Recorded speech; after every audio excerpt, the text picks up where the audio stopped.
तो दोस्तों हो जाइए तैयार, क्योंकि नवोदय विद्यालय की इन्फॉर्मेशन से संबंधित एक और भी बहुत ही महत्वपूर्ण वीडियो लेकर हम आ गए हैं आज।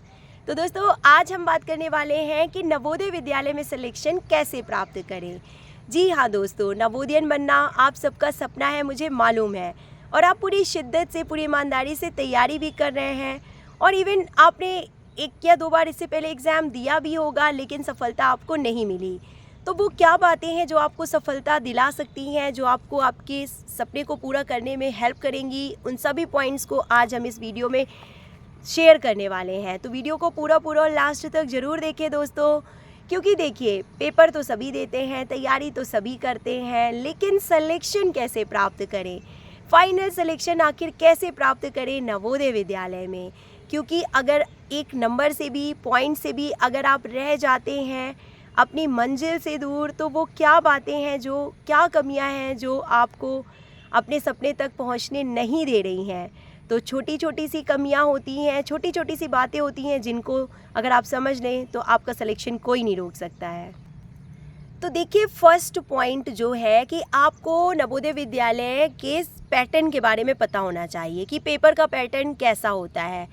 तो पेपर का पैटर्न तो सभी जानते हैं, सिलेबस सबके पास होता है, लेकिन उसमें क्या गलती करते हैं लोग वो मैं आपको बताती हूँ। देखिए पेपर का पैटर्न ऐसा होता है कि 3 क्वालिफाइंग पेपर्स होते हैं, लैंग्वेज 1, लैंग्वेज 2 और लैंग्वेज 3, और इनको सिर्फ क्वालिफाई करना ज़रूरी होता है, लेकिन इनके मार्क्स जो हैं आपके मेन सब्जेक्ट में ऐड नहीं होते हैं। और जो मेन पेपर होता है जिसके मार्क्स जुड़ते हैं, जिसके बेस पे मेरिट बनती है, उसमें से 80 मार्क्स आपके सब्जेक्ट के होते हैं, 20 मार्क्स मैथ्स और रीजनिंग के होते हैं, और 15 मार्क्स कंप्यूटर एबिलिटी के होते हैं, और 10 मार्क्स जो हैं वो जनरल एबिलिटी के होते हैं। तो इस तरीके से जो मेन पेपर, उसमें आपके मेन सब्जेक्ट के 80 मार्क्स होंगे, और जो 40 मार्क्स हैं उनमें अदर सब्जेक्ट्स भी इंक्लूड होते हैं, जो कि मैंने आपको बताया। अब अगर आपको नंबर 1 पॉइंट सिलेबस पता चल गया है, तो नंबर 2 पॉइंट जो है वो क्वालिफाइंग पेपर के बारे में पता होना बहुत ज़रूरी है, जिससे आपका फाइनल सिलेक्शन रुक जाता है। जी हाँ दोस्तों, 3 लैंग्वेज पेपर आपको ऑप्ट करने होते हैं, यानी कि 19 रीजनल लैंग्वेजेस हैं नवोदय विद्यालय समिति में एज आ लैंग्वेज जो आप ले सकते हैं। उनमें से 3 लेना आपको कंपलसरी है। तो हिंदी, इंग्लिश और एक तीसरी लैंग्वेज आप चाहें तो हिंदी ले सकते हैं या इंग्लिश ले सकते हैं, या कोई भी 19 लैंग्वेजेस में से आप लैंग्वेज ऑप्ट कर सकते हैं अपने अकॉर्डिंग। और प्रॉब्लम कहाँ पे जाती है वो ध्यान से सुनिए, जो कि नंबर 3 पॉइंट में है कि माइनस मार्किंग पे आपको ध्यान देना होगा।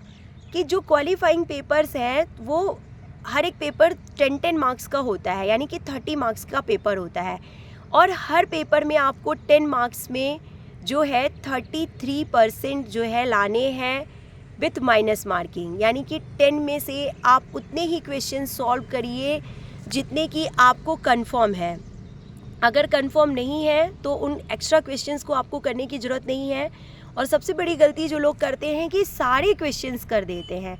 तो उन सारे क्वेश्चंस में से मान लीजिए 10 में से आपको पास होने के लिए 5 चाहिए, मैक्सिमम 4 चाहिए होते हैं, लेकिन आप 5 का क्राइटेरिया बना के चलते हैं कि 5 हमें चाहिए, और हमने 5 क्वेश्चंस तो सही ही कर दिए हैं। लेकिन गलती आप क्या करते हैं कि आप पूरे 10 क्वेश्चन कर देते हैं, या 9 कर देते हैं, या 8 कर देते हैं। और अगर उनमें से 5 आपने सोचे बिल्कुल सही हैं हमारे, और अगर 3 गलत भी हो रहे हैं 8 में से, तो कोई दिक्कत नहीं है। लेकिन प्रॉब्लम वहाँ पे जाती है कि अगर आपके 5 में से एक क्वेश्चन भी अगर गलत हो गया, तो सही क्वेश्चंस आप जो आपने 5 सोचे थे वो 4 सही हुए, और बाकी जो गलत हो गए उसके जो मार्क्स हैं वो आपके सही क्वेश्चन में से भी कट जाते हैं।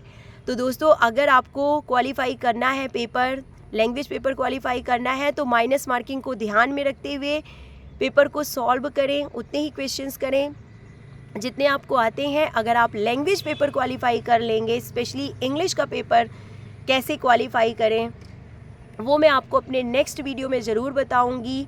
तो नवोदय विद्यालय में सिलेक्शन प्राप्त करना चाहते हैं तो लगातार मेरे चैनल पे पर डे मिलने वाली इन्फॉर्मेशन से अपडेट होते रहें, कोशिश करते रहें, मंजिल आपको ज़रूर मिलेगी। तो ये है क्राइटेरिया लैंग्वेज पेपर को क्वालिफाई करने का, कि आप उतने ही क्वेश्चंस करें जितने आपको आते हैं, और माइनस मार्किंग का ख्याल रख के ही करें कि अगर आपने एक्स्ट्रा क्वेश्चंस किए हैं आपको उनमें डाउट है, अगर वो गलत हो जाता है तो उसका नतीजा आपको क्या भुगतना पड़ता है कि आपके सही आंसर्स के मार्क्स कट जाते हैं। तो ये बहुत छोटी सी बात है लेकिन मोटी बात है, और यही बात आपको सिलेक्शन ज़रूर दिलाएगी। अगर आप इस बात को समझ लेते हैं और फॉलो करते हैं अगले एग्ज़ाम में, तो आपको सिलेक्शन प्राप्त करने से दोस्तों कोई नहीं रोक सकता। बाकी स्ट्रेटजीज़ मैं आपको नेक्स्ट वीडियो में ज़रूर बताऊंगी। तो मिलते हैं नेक्स्ट वीडियो में जल्दी ही। Till then take care, good bye, proud to be Navodayan.